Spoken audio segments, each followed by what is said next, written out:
always the thing when you do a new sermon, when you practice it out loud at home, you always go a lot quicker than you actually do when you are in a more relaxed spirit-led mode in the pulpit. So I asked her to keep a time log for me. There we are. Let's see, to switch this on, do I push this one upwards? Yeah, okay. Oh, it hasn't blown up, that's good news, isn't it? When I was talking with the children, because Harun had read from Psalm 19, the heavens declare the glory of God, can you think of different ways which we communicate in our homes? As we're having a service this morning that I believe has been a great help to me, with having been brought up with 3 brothers and 1 dad, and having 2 sons myself and 1 husband. I have been very much in a male culture as a female, and I'm going to share you with some things about the way in which we speak. So speech is one way we communicate, but we do it in other ways as well, don't we? We use the telephone, yeah, we speak over the phone. Email. Email, yeah. Facebook. Facebook, Twitter. Body language, yeah. Sign language. Sign language, yes. With a touch. With a touch, that's right. So there's lots of different ways in which we communicate within our own little home space. But how did God first get in touch with us? Let's look at Genesis chapter 1 and verse 3. Lord, as we open up your word today, may we be able to come to a closer understanding of the fact that you are a great creator who wants to be in touch with us. Amen. Genesis 1 verse 3. And the first 3 words go, and God, what's the next word? Said. That's right. And children, if the sermon gets boring this morning, I give you a challenge. Read the whole of Genesis chapter 1 and find out how many times it says, and God said. Right? So here we have the fact that God's Spirit is hovering over the world that needs to be created into some form, and God does it by speech.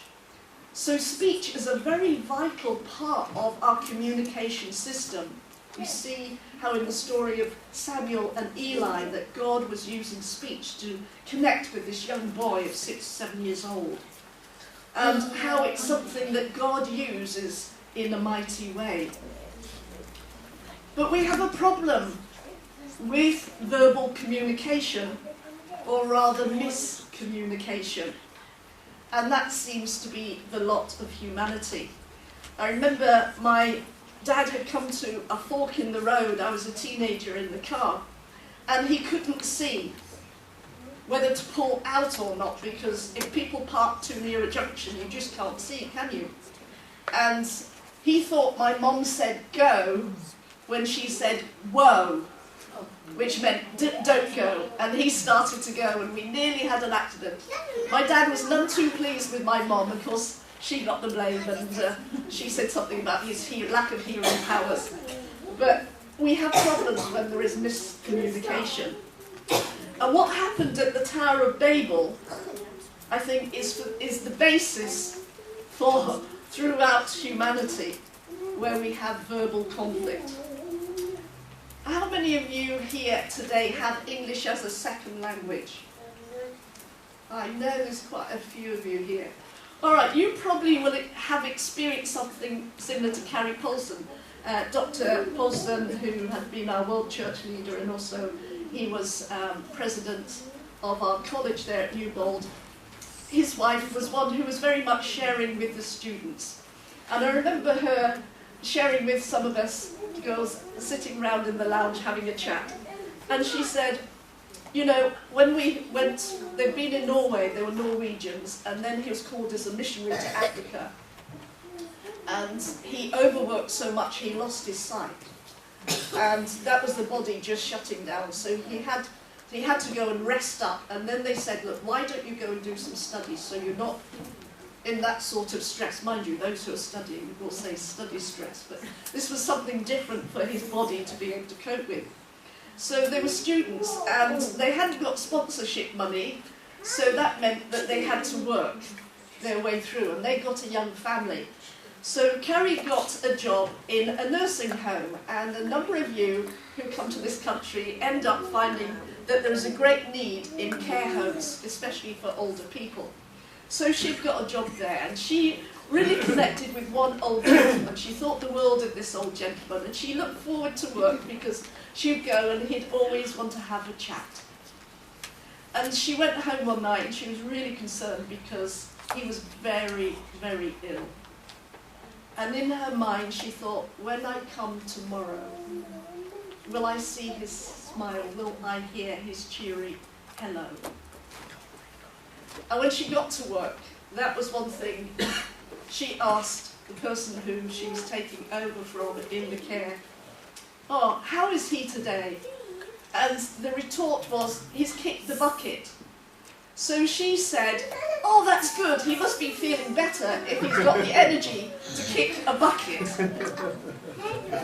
And this is where, you get miscommunication, lack of understanding. So at the Tower of Babel, can you imagine what it was like when everybody's language started to change and they were asking for things and not getting what they wanted? So we realise through our life's experience that, yes, we have misunderstandings between woe and go, and between kicking the bucket and death. But did you realise that studies show that there are two languages not often recognised that underlie all languages and dialects? And it's one that we're challenged with on our daily basis, and that is gender communication.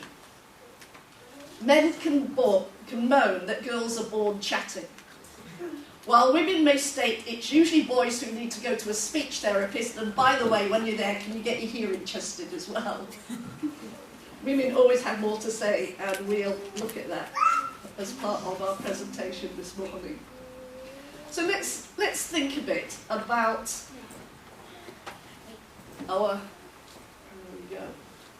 our language as male and female.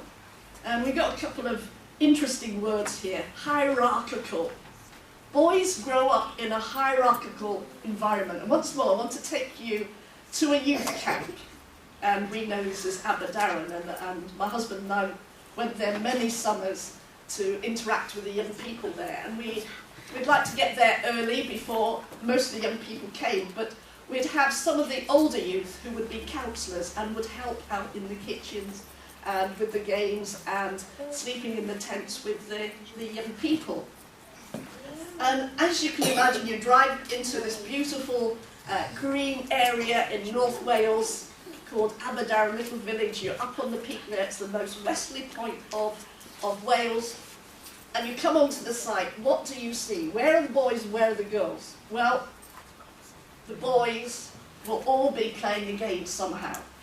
It'll either be cricket, but more often than not, it's volleyball or football. And they're shouting to their sides, and not much else is going on. If the weather's bad, they'll be in the youth hall, and there will be table tennis going on, or there'll be arm wrestling. So let's go from the male side now to the females. What shall we see the girls doing? Makeup. Makeup, all right. Mock-up, as my dad used to call it.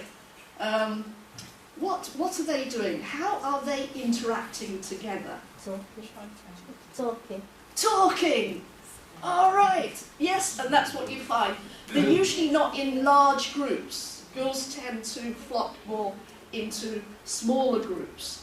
And so that's where we say they're collegial. Collegial means grouping together. A college is a place where people group together to study. Whereas men, it's hierarchical because you find that there are different levels. It was men who created an army, and the one who barks the most good orders ends up being the general. And so we find that rules for clubs, the working men's clubs were very important. They had the rules and the regulations, and also it's the men who put the church manuals together. Women would just talk through the problem, pray about it, and it gets sorted. All right, there wouldn't be a fight on hand. So this is what we realise when it comes to girls, forming friendships is very important. And we find that as you look at school playgrounds, you see the girls getting together in their groups. Relationships are more important to a girl than being right. She'd rather give her doll away and say, you can have it and be my best friend, than go into confrontation and fight over it. It's women who tend to naturally want to mend relationships. And it's stunning when you realise that it takes 15 years on average for a woman to walk out of an abusive marriage situation. Because her natural being is to be the peacemaker and to want to have things mended. And it's not surprising that this is recognised more in the outside world, and the United Nations are using many more women in peacekeeping roles around the world. So let's go on now and think about these. Let's go the right way. Let's think a bit more about language. I'm speaking particularly about Western culture. It may be where you come from that this is slightly different. But male speech is very much more to the point and direct. So they use nouns and verbs. So Sabbath morning, I've heard this from my dad, and I've heard this from my husband, and there'll be a shout. I, that's a noun. And going, that's a verb, to the car. You better come with me or I'm leaving without you. Have you heard that? Have you said that, Nen? But, and status is important, that you're able to get across the message.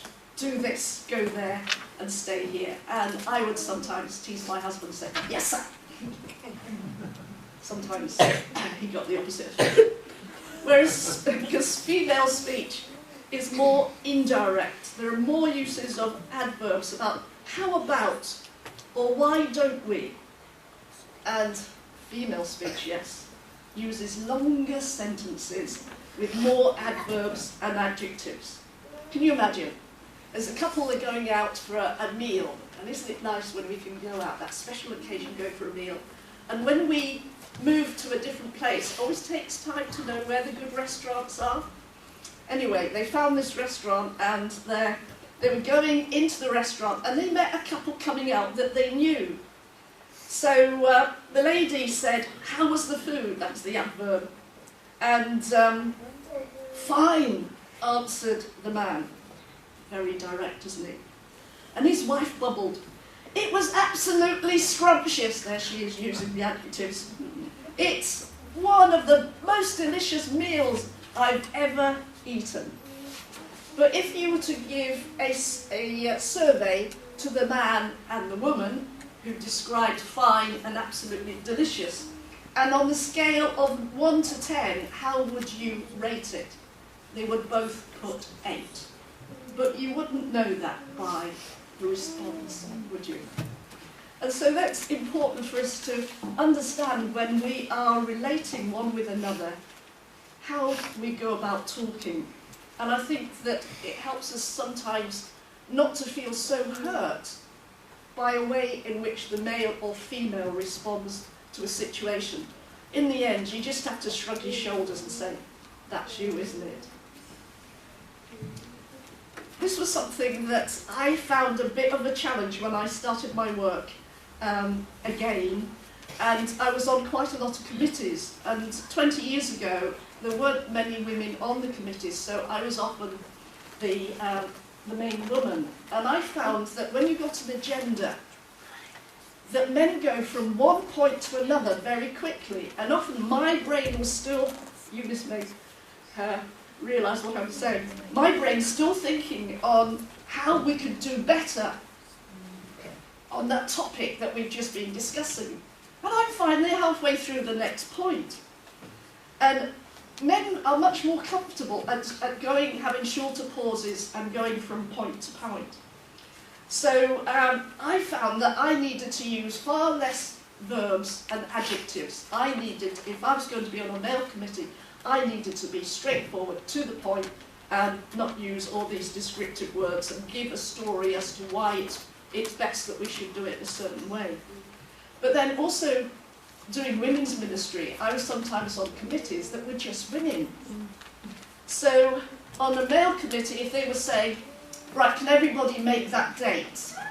I would just have to say, no, sorry, I can't. But if I was on a female committee, I'd be saying, do you know, I've got my son to take to hospital that date, so it means I can't be there. So there is a difference, and men like to put it that women are just gossiping. But I'd like to put it another way. Women are expressing things from their heart. Men often talk a lot in the home, more about work, or if you put it this way, that a majority of the time that men speak, it is work-related. And I can see some noddings going on, and that's from a male as well. And that is because this is where a male is very much at home situated, because that's where he's able to have his rank and his order. Whereas girls begin talking earlier and talk about everything to do with life. But women tend to talk more privately, one-to-ones, and I see this when we're on our strollers walk, that the women like to be together, don't we? And we have our chats about things in life, whether it's to do with our feelings, our personal experiences, our health interests.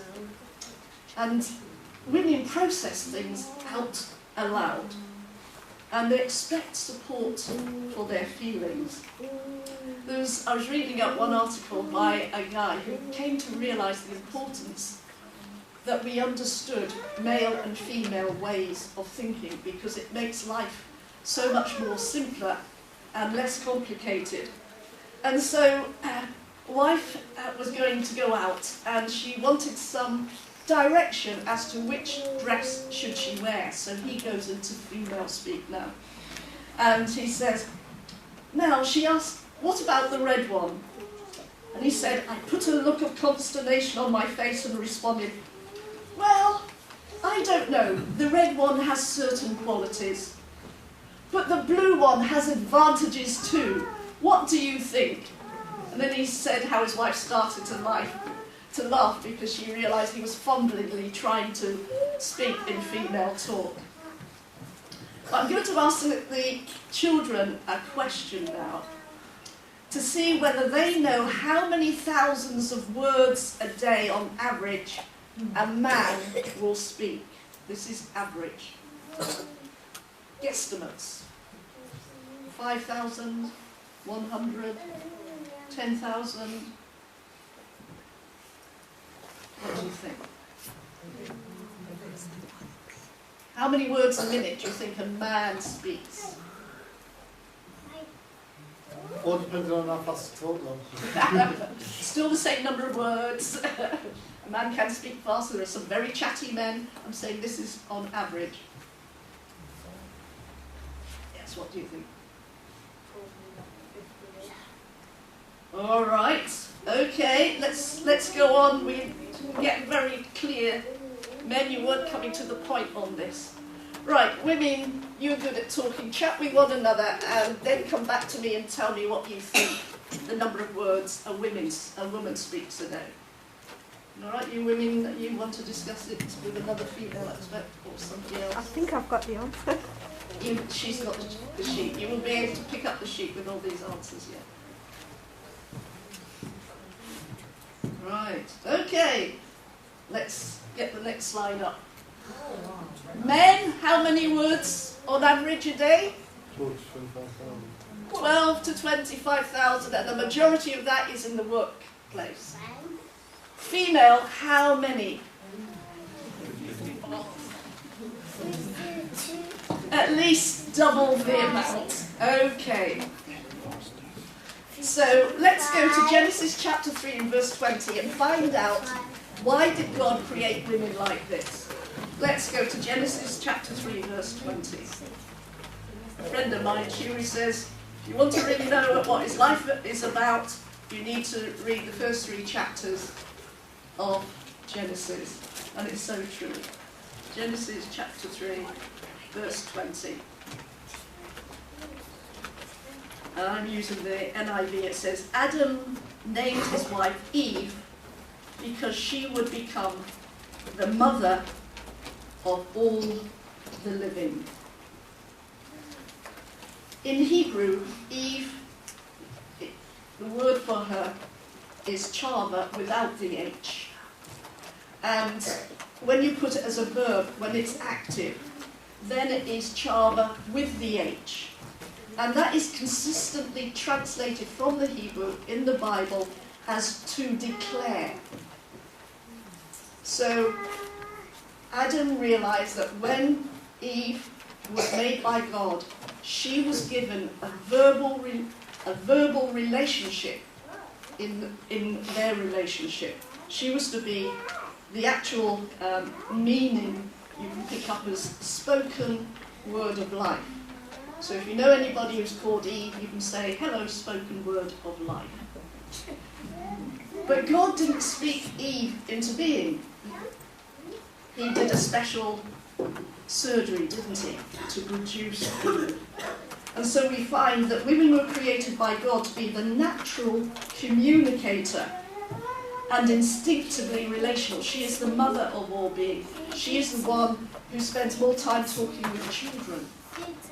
They say on average a dad will speak with their child for 15 minutes a week, and most of it is giving directions. So this is where we see that God created woman to step in and to be alongside Adam so that there would be balance. And if a father can spend more time in play, that's one of the reasons why we do Messy Church.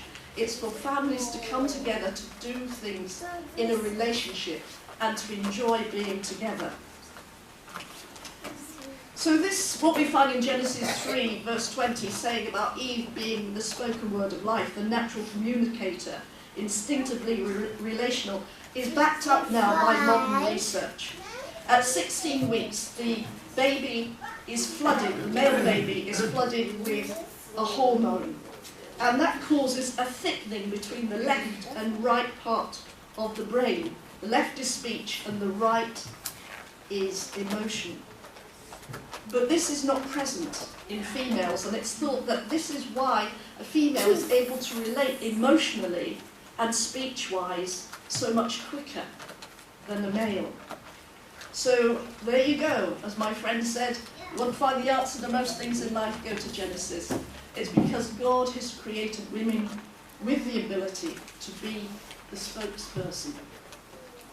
And I'd like to watch the film Suffragette. The adverts I've seen on TV seems to say that women were learning how to speak up, not just in their homes. So let's think about the way in which men to focus on the literal message rather than women tend to use a non-verbal communication. Men, have you found that? I've had my husband say to me, now what really are you going on about? Because there's lots of information coming and he wants to know the whole point. So a wife may say to her husband, he's sitting at the table Sunday morning, reading the newspaper, having his breakfast, and she'll say, are we going to the car boot sale today? And he'll say, no. That's it. End of discussion, it's a no. And then a few minutes later, she will go on the phone and she'll phone up her friend and say, do you think it's today we should go to the car boot sale? And then they'll have a discussion on the reasons why they should or shouldn't go today. See, the female speech has a lot more questions using maybe. And men, you may find the wife notices that the fuel in the tank of your car is going down, and she will not say, you need to go and get some petrol. She'll probably say, do you think you need to go and get some fuel today? Because this is the way in which male and females tend to speak, directly or indirectly, and how they feel. Right, let's talk about another way in which we see male and female speech differs. And this is when it comes out to emotional things. Men tend to act out the emotions more. I know when I started work, and it meant that I wasn't with Paul. Paul and I had always done a team ministry together when he was in ministry, and then when I was asked to be a department director and go all over the world, it sometimes seemed. It meant that we were going our ways separately. And it took us a while to adjust. And he never complained about me being away. The nearest came to it when I came home one day, and I'd been away for a weekend, and I came back and nobody had washed up. The kids all had good turns. But I was home a bit earlier, so it hadn't got done. And so I just put my hands in the sink and got on with it. Got it cleaned up. And my husband came in and the kitchen was all tidy and he just said one word, hurrah! That's the nearest he ever got to complaining. But on the other hand, he never said to me, oh, I hate this being away. You know, this is terrible. Because if he said that, it'd be letting God down because God had called me to do a ministry. But what he would do, he'd make sure that the car was MOT'd. He'd tell me, oh, I've just checked the tyre pressures for you. You're okay when you're away this week. And this is what men tend to do. They tend to act out their emotions in a very practical way. Whereas a woman is much more verbal about it. She needs to talk about things. There's a story that has gone around, which is a wife who painstakingly, she puts together a beautiful wedding anniversary meal at home. The husband comes in, the candles are on the table, it's a lovely aroma of food in the house, and he cleans himself up and he comes and sits down, and his food is before him and he's just got one thing in mind. Eat it. He's been at work all day, he's hungry, so he's going to eat. So he's busy eating it, not really saying anything at all. And then, I mean, it wasn't a usual thing that she put candles on the table and made such a big fuss, put out the nice tablecloth and everything. So she thought, well, he hasn't said anything. So she just inquired, well, was the food all right? But he said, I ate it, didn't I? This was his way of complimenting, and sometimes we have to realise and recognise that female and male compliments are said in very different ways. And as women, we can sometimes feel that we are not appreciated because all the words that we would say, our husband or our boyfriend or our friend is not saying. But then on the other hand, when we think about women, they talk out their emotions. And men sometimes think that when they're going on about things, they're nagging. And I looked up a text in Proverbs, because I must have read it in a different translation, where it said, it's better for a man to live on a corner of a roof in a house than live in a house with a contentious wife. I don't know what translation it was that said nagging. I didn't find that one. But men, you do yourselves a disfavour when you don't listen to your wife repeating the things. I'm in the pulpit, I can say it this morning. Because really what she wants you to say is, I recognise you keep saying that. Is there something I should know? Is it important to you that I respond to what you're saying? And men are very good at problem solving. If you've got something that needs sorting out, there's no good dropping hints, wives. You need to come out and say, look, I've really got a problem with this. Will you help me? And so you don't need to nag. And if you talk too long, the batteries go out.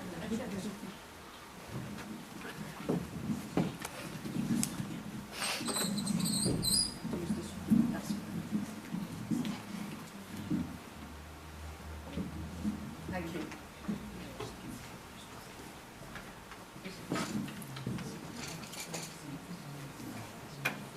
On the other hand, we have a problem with us women, and sometimes it can end up in court cases. Because for women, you might not realise it, but sometimes women say yes and they don't mean it. Have you men noticed that? Women often say yes, I am listening. What they mean is, I'm listening to you. It doesn't always mean they agree with you. Because when you say yes and you go away and do something opposite, the poor man's absolutely flummoxed. He can't work out what's going on, that you're very changeable. So men, take note that your wife is nodding her head because she's listening to you. She may say, aha. She may say yes. but she might not agree with you at all and may go and do something different from what she said yes to. And unfortunately, this has sometimes been a cause for sexual assault because women have not said no very loudly, and very clearly. So let's come to some sort of conclusion. So here we find that there are very different ways in which a male and female talk. So I've just given an overall look at it. And the statement at the bottom is, neither is right or wrong, just different. And because this is our Christian home and marriage month in February, I thought I'd just like to share with you these things that have helped me when I've been in relationships with people. You see, gender miscommunication has an impact on our daily lives. And sometimes marriages have fallen apart because a wife's self-esteem has not been cared for, she thought, by her husband when he ate her dinner. She felt she was wasting her time making that food. And often it is the straw that breaks the camel's back. And it's good for us to understand that we talk about things in a different way and we act out our emotions in a different way. Some of you have been in healthcare, and I was told that female patients could get over-medicated for pain because they talk about it more, while males can be under-medicated because gender express themselves so differently. I don't know about that, but I thought that was interesting. But God created us to be male and female, and it is unfortunate that sin uses our gender uniqueness as a basis for discord. And so, what's the conclusion then? We need to be bilingual. And let's have a look at the text in Matthew chapter 18. And I think Jesus gives us some good advice here that we can take out of this context. Matthew 18, verse 3 and 4. Jesus has called a child to the midst and he says, I tell you the truth, unless you change and become like little children, you will never enter the kingdom of heaven. Therefore, whoever humbles himself like this child is greatest in the kingdom of heaven. Perhaps we need to humble ourselves a bit and recognise that the way we do it isn't just the right way. That the male and the female also have a right way to do things. It's just different. So when we recognise there's two languages and we learn the other person's language, the next thing we need to do is practice, practice, practice. And I know when we were at college we had quite a few students there learning English, and they were told to have the TV on all the time, or the radio, so that they're listening to the words and they're getting used to the language pattern. And because I had to do New Testament Greek, for me I found the best thing was to write it on the blackboard, so that I kept writing it and then it would finally sink in. We need to practice. And if we learn to be gender bilingual, we enhance our relationships at home. We help to facilitate problem solving when we have church boards or different committees that we're on. And then when we're at school or at college or in our workplace, we can smooth out the quandaries. And Jesus is our model because he took time to understand and respond to the needs of others. And when we look at Matthew chapter 12, verse 17, he puts an emphasis on the importance of our words in this way. Matthew 12, verse 17.